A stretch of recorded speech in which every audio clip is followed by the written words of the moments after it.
ஏதோ சீமான் வந்துட்டாரு, கல்லறிக்கிட்டாரு, இன்னைக்கு தான் போராட்டம் தொடங்கி இருக்கிறது போல சவுண்ட் கொடுக்குறீங்களே. 15 வருஷமா இந்த போராட்டம் நடந்துட்டு இருக்கு. 100 ஆண்டு காலமாக தமிழ்நாடு முழுவதும் பணியாளர்கள் கல்லறைக்கு வித்துட்டு இருக்கிறாங்க. சட்ட போராட்டத்தை நடத்தி கொண்டுதான் இருக்கிறோம். உரிமை போராட்டத்தை நாங்க நடத்தி கொண்டுதான் இருக்கிறோம். நாங்க சீமானையா மட்டும் இல்ல, அவரும் வந்தாரு, எங்க மேடையில் ஏறினாரு, கல்லு குடிச்சாரு.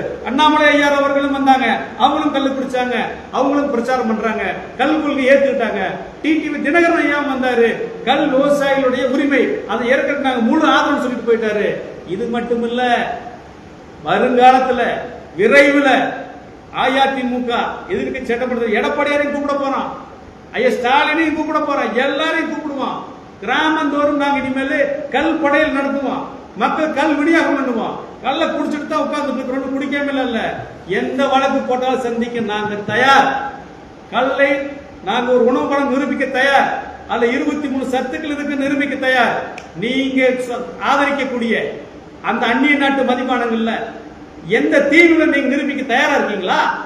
ஆக அந்நிய நிறுவனங்களுடைய மதுபான நிறுவனங்களுடைய அந்த அடிமையாக கைகூலியாக நீங்க பேசுற பேச்சு எல்லாம் தமிழக மக்கள் பார்த்து கொண்டிருக்கிறார்கள். அதற்கு உரிய பதிலடியை வரக்கூடிய சட்டமன்றத்தில் நிக்கிறதுக்கு வலுவா கொடுக்கறதுக்கு தயாரா இருக்கிறாங்க. நாங்களும் தயாராக இருக்கிறோம். கல் எங்கள் உரிமை, கல் எங்கள் உணவு, தடையை உடைப்போம், அதை விவசாயிகள் சாதித்து காட்டுவோம் என்பதை தமிழக விவசாய பாதுகாப்பு சங்கத்தின் சார்பில் நாங்கள் தெரிவித்துக் கொள்கிறோம். நன்றி, வணக்கம்.